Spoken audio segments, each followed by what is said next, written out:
یہ ہوئی نا شہزادوں مردوں والی بات۔ دلاور اس کی بات سن کر اچھل کر سیدھا ہو بیٹھا۔ کہاں تو اس کے بتائے ہوئے طریقے پر عمل کرنے کو تیار نہیں تھا، اور اب خود آ کر اس نے اپنی خواہش کا اظہار کر کے دلاور کو حیران کر ڈالا تھا۔ کہیں بھابھی نے کچھ زیادہ ہرٹ تو نہیں کر دیا تجھے؟ اس نے اس کے چہرے پر پھیلی سنجیدگی کو دیکھتے ہوئے سوچا اور پھر بولا، یہ کام زیغم خان کے لیے بھی کوئی مشکل نہیں تھا، مگر وہ نہیں چاہتا تھا کہ اس کے باپ کو کسی بھی بات کی بھنک پڑے اور اس کے لیے مسئلہ بنے۔ ابھی وہ کچھ دیر پرسکون گزارنا چاہتا تھا، کچھ دن۔ پھر اوکے ہے نا، میں اپنے بندو سے کہہ دوں کبھی، کل تم اگر منع کرو تو؟ اس نے حتمی سے فیصلے سے پہلے ایک بار پھر اسے غور کرنے کا کہا کہ کہیں بعد میں اس کی وہ دھلائی نہ کر رہا ہو۔ اب میرا فیصلہ بدل نہیں سکتا، نو اینڈ نیور۔ جو کہا ہے وہ کرو تم دلاور۔ وہ جیسے رائفل پر ہاتھ پھیرتے اس سختی سے اپنے آپ کو سمجھانے کے لیے زور سے دھاڑا تو اندر اس کو روکتا ہوا دہائیاں دیتا دل سہم گیا تھا۔ انہیں کہاں پہنچانا ہوگا یہ تو بتاؤ؟ میرے وائٹ ہاؤس میں، اور کہاں؟ وہ ہنوز سنجیدگی سے بولا تو وہ سر ہلاتے ہوئے موبائل میں نمبر ملانے لگا۔ آخر شبیر علی خان سے بچ کر یہ کام کرنا تھا جس کے لیے انتظام بھی پاورفل ہونے چاہیے تھے۔ اگر میں نے تمہیں اپنے آگے نہیں جھکایا تو میرا نام بھی زیغم یار خان نہیں علی سے۔ وہ بڑے غصے سے اس کے بارے میں سوچ رہا تھا۔ وہ ایسے مختلف منفرد سمجھتا تھا اسے، اور یہی وجہ تھی کہ وہ اس کی ہر بدتمیزی، اس کے رویے اور لفظوں کو نظر انداز کر دیا کرتا تھا۔ اس کی کسی بات سے وہ ہرٹ نہیں ہوتا تھا کہ وہ حق پر ہے اور اس کے ساتھ ماضی میں کچھ ضرور برا ہوا ہے جو وہ تمام مردوں سے نفرت کرتی ہے۔ مگر اس نے زیغم یار خان کی ساری غلط فہمیاں دور کر دی تھی۔ کسی غیر انسان کے ساتھ اس کا یوں سرعام کھلکھلاتے دیکھ کر وہ بری طرح ہرٹ ہوا تھا، اور اب پھر رشتہ ہونا کہ آخر اس شخص میں ایسی کیا بات تھی جو مجھ میں نہیں تھی؟ اس شخص کی کس خوبی سے متاثر ہو کر اس نے اس کا انتخاب کیا تھا؟ یا پھر علیزے ان لڑکیوں میں سے تھی جو دیکھتی کچھ اور ہیں اور کرتی کچھ اور ہیں؟ یہی وجہ تھی کہ وہ غم اور غصے میں پاگل ہوتا وہ رستہ اختیار کر گیا جس کے وہ سخت خلاف تھا۔ ایک دو دن میں تمہارا کام ہو جائے گا، دلاور موبائل بند کرتے ہوئے مسکرا کر بولا تو اس کے اندر لگی آگ پر ٹھنڈے پانی کے چھینٹے پڑے، اور وہ خمار آلود نظروں سے موبائل سکرین پر علیزے کی پکچر کو دیکھنے لگا۔ آریان نے گھر میں ایک اور دھماکہ کر دیا تھا۔ وہ آگے پڑھنے کے لیے آکسفورڈ میں ایڈمیشن لے رہا تھا۔ شمائلہ بیگم تو اس کی بات سن کر تڑپ اٹھی۔ کوئی ضرورت نہیں پڑھنے کی، اور انگریزوں کی پڑھائی پڑھنے کی وغیرہ۔ حالانکہ زوار بھائی وہیں سے اپنی سٹڈی کمپلیٹ کر کے آئے تھے، مگر آریان کے بغیر اس کی ماں کا دل نہیں لگتا تھا۔ وہ تو بچپن سے ہی اسے ایک پل کے لیے بھی اپنی نظروں سے دور نہیں کرتی تھی۔ مام پلیز، پچھتائیں گے آپ۔ ارے اس میں پچھتانے والی کیا بات ہے؟ بھابھی نے ان کے پاس بیٹھ کر پوچھا۔ سبھی لوگ لاؤنج میں بیٹھے تھے۔ ارشیا، آریان، زوار بھائی اور بھابھی نیچے کارپٹ پر فلور کشن پر بیٹھے تھے، اور سارے بڑے صوفوں پر بیٹھے تھے۔ موم وہیں جا کر تو اسکوپ بنے گا، نام ہوگا، دولت، شہرت ہوگی، اور پھر ان پاکستانی لڑکیوں کو کون پوچھے گا؟ پھر تو آپ کے لیے ایک انگریزن دیورانی لاؤں گا۔ بھابھی، نہیں، میں کہتی ہوں تم کہیں نہیں جا رہے، بس بات ختم۔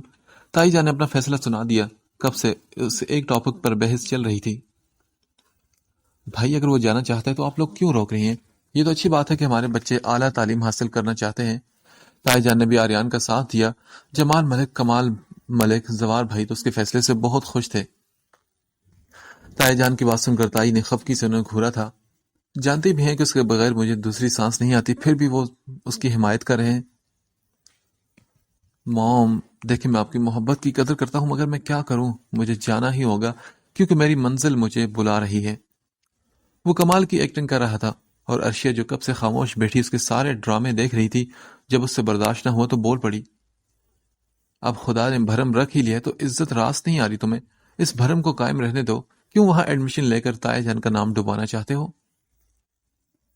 کیا کہا تم نے؟ یو مین کہ میری پوزیشن اور ڈیل کی کامیابی سب اتفاق ہے؟ اس کی بات سن کر تو آریان صدمے میں ہی چلا گیا تھا۔ پھر وہ اسے گھورنے لگا۔ ویل میں کیا کہہ سکتی ہوں، تم خود سمجھدار ہو۔ ارشیا نے چڑھانے والے انداز میں کندھے اچکا کر کہا تو آریان غصے میں تلملا اٹھا۔ اوہ جیلس، نو جیلس مائی فٹ۔ وہ بھی اس کے انداز میں چڑھاتے ہوئے بولی۔ ان دونوں کی ساری گفتگو ہلکی آواز میں ایک دوسرے سے ہو رہی تھی۔ میں آکسفورڈ یونیورسٹی میں ایڈمیشن لے رہا ہوں تو تمہاری تو جوتی بھی چلے گی. آخر پاسنگ مارکس لے کر پاس ہونے والوں میں سے تم ہو. اب کی بار بڑے سکون سے آریان نے اس کا دل جلایا اور ساتھ ہی اس کے ہاتھ سے آدھا کھایا گلاب جامن لے کر کھا گیا جو منہ میں لے کر جانے والی تھی. یہ کیا بدتمیزی ہے آریان؟ ارے بدتمیزی نہیں سمجھا کرو نا, میاں بیوی میں پیار بڑھتا ہے جھوٹا کھانے سے. اس نے ایک آنکھ دبا کر اس کی نالج میں اضافہ کیا. دور ہٹو تم گھٹیا انسان, عرشی نے اسے دور دھکیلتے ہوئے خاموشی سے کہا تھا. دیکھ لینا تمہارے لیے تو وہاں سے ایک سوتن ضرور لاؤں گا میں. آریان نے اسے دھمکی دی تو وہ بولی, تمہیں تو وہاں کسی نے گھاس بھی نہیں ڈالنی. پھر عرشی نے اپنا پیالہ آریان کے منہ سے دور کرتے ہوئے اسے چڑھایا تھا. اچھا ہے نا, میں کھاتا بھی نہیں گھاس, مگر تمہارے لیے ضرور لاؤں گا. آریان کے اطمینان سے جواب دینے پر وہ سلگ اٹھی. ابھی وہ کوئی جواب دیتی جب جمال ملک نے آریان کو اپنی طرف متوجہ کیا کسی بزنس ڈیل کا پوچھنے کے لیے, تو عرشیہ بعد میں بدلہ لینے کا سوچ کر رہے گی. میں تو نوافل پڑھوں گی جب یہ ہو جائے گا. اس کا غصہ کسی طور کم نہیں ہو رہا تھا. کم آن عرشی, اب تو کم از کم تمہارا بیہیویئر اس کے ساتھ اچھا ہونا چاہیے, کیونکہ اتنی دور جانے والا ہے ہمارا آریان. بھابھی کو اس کی بات پر افسوس ہوا. جب جائے گا تب دیکھی جائے گی نا بھابھی, یہ تو پوری بدرو ہے, چمٹے تو جان چھوڑنے کا نام ہی نہیں لیتا. وہ اکتاہٹ سے کہنے لگی, اور یہی بات بھابھی کو بھی بری لگی تھی عرشیہ کی. اب ایسا بھی کیا کر دیا میرے بھائی نے تمہارے ساتھ؟ اچھا, وہ دھوکے سے جو نکاح کیا بھول گئی آپ؟ عرشیہ جل کر بولی تھی اس کی سائڈ لینے پر. بھابھی اس کی بات پر خاموش ہوگی کیونکہ یہ دونوں ہی ایک دوسرے کے ایسے دشمن تھے, کسی ایک کو سمجھنا سمجھانا فضول تھا. عرشی چل کر کھانا لگاؤ. ابھی وہ کمرے میں جانے کا سوچ ہی رہی تھی جب چچی جان نے اسے فارغ بیٹھے دیکھ کر حکم دیا تو وہ مرتی کیا نہ کرتی کچن میں چلی آئی. وہ جلتی بھونتی ٹیبل پر برتن لگا رہی تھی جب وہ کچن میں آریان بھی چلا آیا. تم کہاں منہ اٹھا کر چلے آ رہے ہو؟ اس کو دیکھ کر دماغ اور گرم ہو گیا. ایک تو کام کرنا پڑ رہا تھا, دوسرا اس کے سامنے آنا. ہیں کیا کہا؟ یعنی کہ منہ رکھ کر بھی آیا جا سکتا ہے کہیں؟ وہ آنکھیں پٹپٹا کر بڑی سادگی سے اور معصومیت سے اسے پوچھنے لگا. اچھا آئی ایم سوری بیوی, اگر معلوم ہوتا تو اسے اٹھا کر لانے کے بجائے کمرے میں رکھ کر آتا نا یار. عرشیہ کا خراب موڈ دیکھ کر آریان فل موڈ میں آ چکا تھا. عرشیہ نے گہری سانس لے کر اپنا غصہ کم کرنے کی کوشش کی اور مڑ کر فریج سے پانی کی بوتل نکال کر پلٹی. ابھی اس انسان سے بحث کرنے کا کوئی ارادہ نہیں تھا اس کا. ماما کبھی بھی آ سکتی تھی اور پھر اپنے چہیدے کو تو وہ کچھ بھی نہیں کہتی تھی, اسی کی کلاس لیتی, اس لیے وہ چپ رہی. اچھا سنو, ایکچولی میں کچن میں اس لیے آیا کہ ہماری کچھ انڈرسٹینڈنگ ہو جائے. سنا ہے یورپ میں ہسبینڈ وائف ایک ساتھ کام کرتے ہیں, تو میں نے سوچا تمہاری ہیلپ کر دوں. وہ بڑے مزے سے سلاد کھاتا اطمینان سے کہہ رہا تھا. عرشیہ بھنا کر اس کی طرف پلٹی. تم اپنا یہ جوکنگ کورس نہ وہاں جا کر کسی گوری کے ساتھ پورا کرنا, میرے سر پر سوار ہونے کی بالکل بھی ضرورت نہیں. ہائے دل کی جلن کیسے باہر آ رہی ہے نا. افسوس ہے قسم سے عرشیہ, تم واقعی مشرقی بیوی ہو. ہاں کیا بات ہے, اندر سے دل جا رہا ہے اور اوپر سے کیسے مجھے فری ہینڈ دے رہی ہو نا. وہ تو جیسے اس کی عظمت پر قربان ہوا جا رہا تھا, اور عرشیہ تو جیسے غصے سے پاگل ہونے لگی. کیا مطلب ہے تمہارا؟ میرے دل میں کیوں جلن پیدا ہوگی؟ اور بائی دا وے تم ہو کس خوش فہمی میں, بلکہ غلط فہمی میں ہو.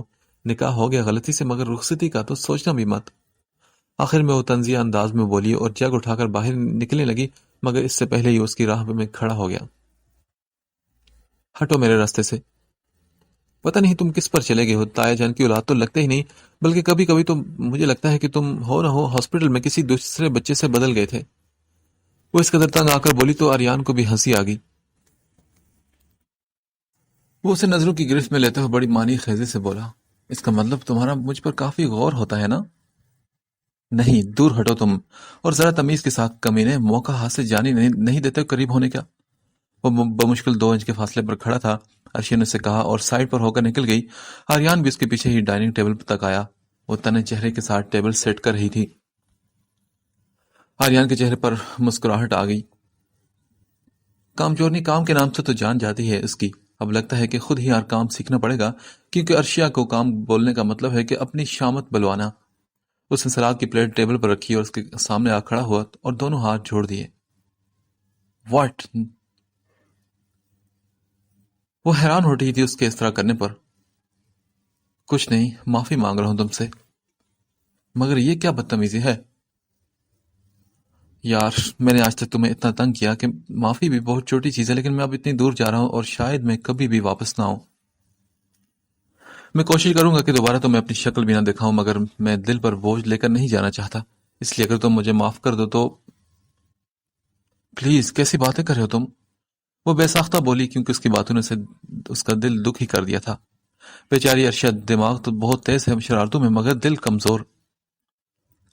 ہاں نا، پھر پتہ نہیں کب ملاقات ہوگی، اس لیے میں سارا حساب کلیئر کرنا چاہتا ہوں۔ اس کے بعد تو تمہیں کبھی بھی تنگ نہیں کروں گا۔ آریان پلیز۔ ارشیا کو بھی اب رونا آنے لگا۔ کتنے درد بھرے انداز میں وہ جدائی کا نقشہ کھینچ رہا تھا۔ وہ تو بس یہ چاہتی تھی کہ آریان اسے تنگ نہ کرے، یہ تو نہیں کہ ہمیشہ کے لیے اسے چھوڑ جائے۔ نکاح کے بعد وہ بھی اس کے لیے اپنے دل میں کچھ فیلنگز تو رکھتی تھی، مگر بس اسے مقابلے کے چکر میں اپنے جذبات کو اندر ہی اندر دبا دیتی تھی۔ پیاری سی ارشیا، تم نے مجھے معاف کر دیا نا، اب تو ہماری شادی بھی نہیں ہو پائے گی۔ وہ ویسے ہی ویسا کھڑا، ہاتھ جوڑ کر کھڑا تھا۔ ارشیا نے اس کے جڑے ہاتھوں کو الگ کر دیا۔ تم اتنی فضول باتیں کیوں کر رہے ہو؟ تم پڑھنے کے لیے جا رہے ہو، خدا نخواستہ کہیں کھو تو نہیں جاؤ گے؟ پتہ نہیں نارشی، مجھے کیوں لگ رہا ہے کہ میں تم لوگوں سے بچھڑنے والا ہوں اور کبھی تم لوگوں کو دیکھ نہیں پاؤں گا۔ ہائے، میرا شادی کا کتنا ارمان تھا موم کو، مگر وہ چہرے پر دنیا جہان کی مظلومیت اور اداسی تاری کی ہو بولا تو وہ گھبرا اٹھی۔ آریان، یہ کیا پاگل پن ہے؟ میں کوئی ناراض فراز نہیں، اور ہم کبھی بھی نہیں بچھڑیں گے، اور آج سے دوستی پکی۔ جب تم واپس آؤ گے تو تمہارے ساتھ خوشی خوشی رخصتی کے لیے بھی راضی ہو جاؤں گی۔ ارشیا نے ہلکے پھلکے انداز میں کہتے ہوئے ہاتھ آگے بڑھایا، جو آریان نے پہلی فرصت میں تھام لیا۔ ہو ارشیا، یو آر گریٹ، تم نے شادی کے لیے ہاں کر دی نا؟ اس کا بہت احسان مند ہو رہا تھا۔ ارشیا کو اس دن کی فائل والی بات یاد آ گئی تو اس نے فوراً اپنا ہاتھ کھینچا اور اسے دور ہو کر کھڑی ہوگی۔ مگر ابھی نہیں، تمہارے آنے کے بعد، اوکے؟ ہاں نا، وہی اسی کی بات تو کر رہا ہوں نا۔ آریان نے بھی فوراً اس کی ہاں میں ہاں ملائی۔ اچھا، تو پھر کب جا رہے ہو تم؟ وہ بڑے دوستانہ انداز میں پوچھ رہی تھی، اور آریان نے اپنی مسکراہٹ کو بڑی مشکل سے روکا تھا۔ پھر وہ آہستہ سے بولا، بس چند دن رہ گئے ہیں تم لوگوں کے ساتھ، اور اس سرزمین پر اس مہینے کی لاسٹ میں ایڈمیشن ہو رہے ہیں۔ کم آن آریان، دل چھوٹا مت کرو، ہم سب تمہارے لیے دعا کریں گے، تم کامیاب لوٹو گے۔ وہ اسے بھرپور تسلی دیتی ایک نظر کھانے کی ٹیبل پر ڈالتی سب کو بلانی چلی گئی تو آریان، جو کب سے اپنی ہنسی روک رہا تھا، بے ساختہ کہکا لگا اٹھا اور ہنستا ہی چلا گیا۔ کتنا تنگ کیا نا تمہیں، اب پتہ چلے گا۔ کھانے کے دوران بھی آریان کے جانے کا ٹاپک زیر بحث رہا۔ سبھی راضی تھے آریان کے جانے میں، سوائے تائی جان کے۔ اب تو موم صرف ایک مہینہ رہ گیا ہے، پہلے جب میں بولتا تھا تو آپ کو مذاق لگ رہا تھا نا؟ اس نے اپنی ناراض ماں کو چھیڑا تھا۔ مجھے کیا خبر تھی کہ تم سنجیدہ ہو جانے میں؟ وہ خفا ہو کر بولی، اب سے مجھے وی آئی پی ٹریٹمنٹ دی جائے، کیونکہ میں اس گھر میں کچھ دن کا مہمان ہوں۔ اس نے اکڑ کر کہا تو تائی جان دل ہول کر رہ گئی۔ کیا بدتمیزی آریان، ایسے کیوں بولتے ہیں؟ اور آریان، میں نے تمہیں کہا تھا کہ تم معاملات کو چیک رکھنا۔ تائی جان نے اسے مخاطب کیا تو وہ اپنے مخصوص بے فکر انداز میں بولا، اسد دیکھ لے گا، وہ بھی ساتھ جا رہا ہے، سارے ڈاکومنٹ اس کو دے دیے ہیں میں نے۔ اچھا بھائی، جو خواہشیں پوری کروا لو۔ چچا جان نے اوپن آفر کر دی، جس پر اس نے جھمکتی آنکھوں سے بھابھی کے ساتھ باتیں کرتی ارشیا کو دیکھا، پھر کمال ملک کی طرف دیکھ کر بولا، اب تو بس ایک ہی خواہش ہے۔ وہ مسکرایا تو زوار بھائی بھی اس کو دیکھ کر مسکرائے۔ کمال ملک نے پوچھا، وہ کون سی خواہش؟ Are you serious? ہاں یار بالکل، تم بتاؤ تو۔ وہ تو ویسے بھی آریان سے بے تکلف تھے، ان کا لاڈلا بھتیجا جو تھا۔ وہ ہچکچایا اور بولا، ایکچولی میں سوچ رہا تھا کہ جانے سے پہلے شادی کر لوں۔ اس نے ایک ہی سانس میں اپنی بات بول دی تو سب حیرت سے اس کی طرف دیکھنے لگے۔ مگر بیٹا، ابھی تو ارشی کی سٹڈی بھی پوری نہیں ہوئی۔ ارشیا چمچ کو پلیٹ میں زور سے پٹک کر کرسی زوردار آواز میں کھسکا کر چلی گئی۔ وہ سمجھ گئی تھی کہ کچن میں سارا ناٹک اسی بات کے لیے تھا۔ تائی جان نے بھی اسے خراب موڈ سے کہا، یہ کیا مذاق ہے، جب پہلے ہی طے ہو چکا ہے کہ رخصتی ارشی کی مرضی سے ہوگی، پھر اس بات کا مطلب؟ ان کی بات سن کر آریان نے سب کو سنجیدگی سے دیکھا اور پھر بولا، I am serious every one. اور بھائی نورین، کیا خیال ہے پھر بیٹھے بٹھائے بیٹی کا فرض بھی پورا کر دیا جائے؟ ویسے بھی موقع دے دیا ہے اللہ نے۔ بھائی صاحب، مجھے کوئی اعتراض نہیں، ارشی کی شادی کے بعد بھی پڑھتی رہے گی، وہ کون سا غیروں میں جا رہی ہے؟ کمال ملک سب سے پہلے اٹھ کر آریان سے گلے ملے، اس کے بعد سب کے چہروں پر خوشی کی لہر دوڑ گئی۔ اب سب کو کیا اعتراض ہو سکتا تھا؟ تائی جان اور چچی جان اور بھابھی تو ابھی سے بیٹھ کر شادی کی تیاری میں کی باتوں میں لگ گئی، کیونکہ اب ٹائم ہی کتنا تھا، 1 مہینہ ہی تھا تو تھا بس۔ اس دن علیزے کو شیر خان گھر چھوڑ کر چلا گیا تھا اور وجہ بتائی کہ یونیورسٹی کے باہر وہ بے ہوش ملی، کچھ لوگوں کی لڑائی ہو گئی تھی، وہاں گھر میں سب اس کا بہت خیال رکھ رہے تھے۔ ہوش میں آتے ہی اسے سارا واقعہ یاد آ گیا تھا، زیغم خان کا تھپڑ بھی اور اس کا بے بس کرنا بھی۔ اس نے سوچ لیا تھا کہ اب اسے کیا کرنا ہے۔ کمرے میں اکیلی بیٹھی وہ اسی کے بارے میں سوچ رہی تھی۔ تحریم کی کچھ فرینڈز آئی ہوئی تھی تو وہ وہاں بزی تھی۔ یہ کیسے ہو سکتا ہے کہ علیزے اپنے کسی دوست کو بلوائے اور مجھے نہ بتائے؟ تمہیں دھوکا ہوا ہوگا کہ وہ علیزے نہیں ہوگی۔ تحریم اپنی بات پر اڑی ہوئی تھی۔ ارے نہیں، میں اتنی احمق بھی نہیں کہ علیزے کو پہچانوں گی نہیں۔ وہ 100% علیزے ہی تھی جو شفا کے نکاح میں اس شخص کے ساتھ سیڑھیوں پر کھڑی باتیں کر رہی تھی، پھر وہ اس کا ہاتھ پکڑ کر اسے اوپر چھت پر لے گئی اور بعد میں تم لوگ اسے ڈھونڈ بھی رہے تھے۔ وہ اپنی بات سے یہاں 1 انچ کو بھی ہٹنے کو تیار نہیں تھی۔ تم نے اسی وقت مجھے کیوں نہیں بتایا تھا پھر؟ تحریم نے الجھتے ہوئے پوچھا۔ یار مجھے نکاح کے ہنگاموں میں یاد ہی نہیں رہا نا۔ دوسرا میں یہی سمجھی کہ تمہیں معلوم ہوگا کہ وہ شاندار وجاہت اور شہزادوں جیسی آن بان رکھنے والا ویل ڈریس مین کون تھا۔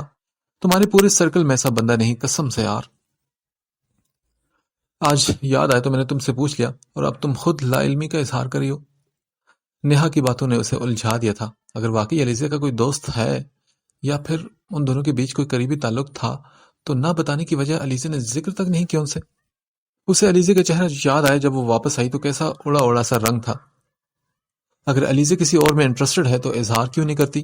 ڈیڈی تو کبھی اسے انکار نہیں کریں گے، وہ تو ہم سے زیادہ علیزے کو اہمیت دیتے ہیں، پھر علیزے اپنا امیج کیوں خراب کریے؟ اور اب نیہا بتا رہی تھی تو اسے افسوس ہوا کہ علیزے نے ہمیں اس قابل بھی نہیں سمجھا کہ اپنے دل کی بات بتاتی۔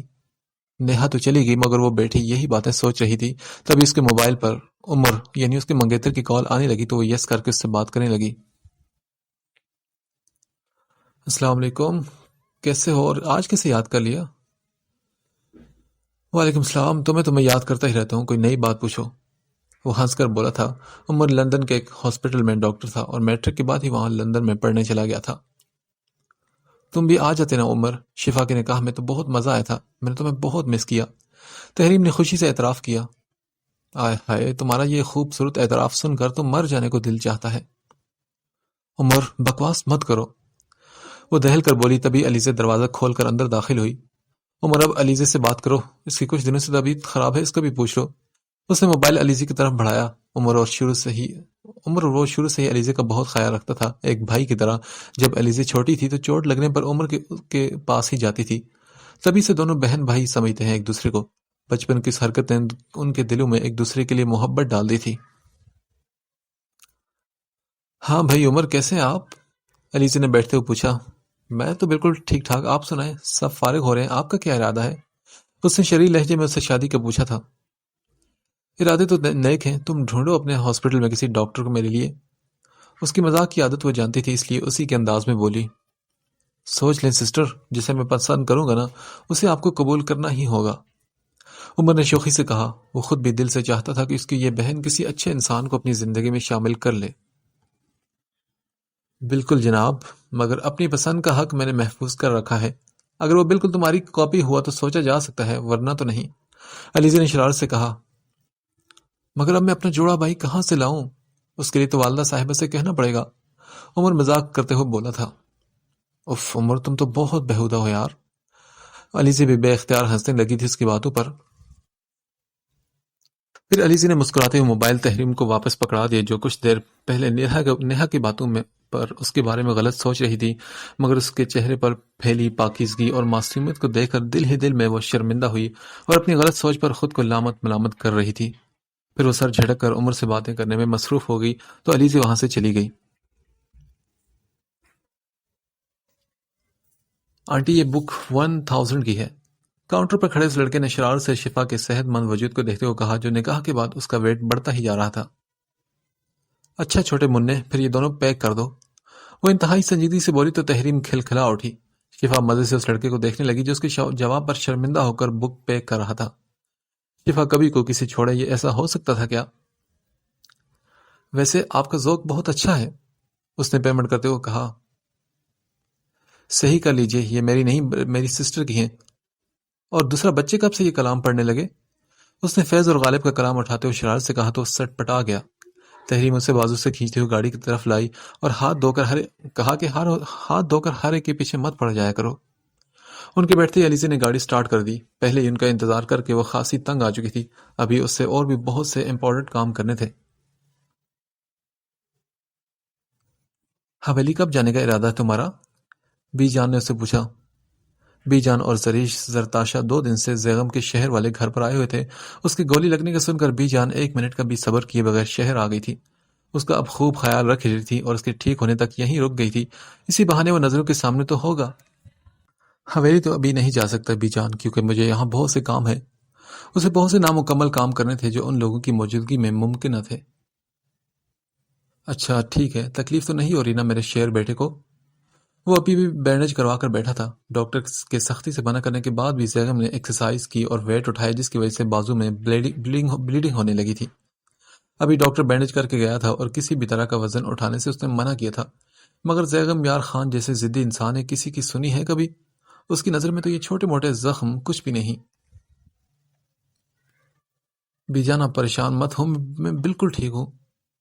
اچھا تم اب اپنی ماں سے بھی اپنے دکھ چھپاؤ گے؟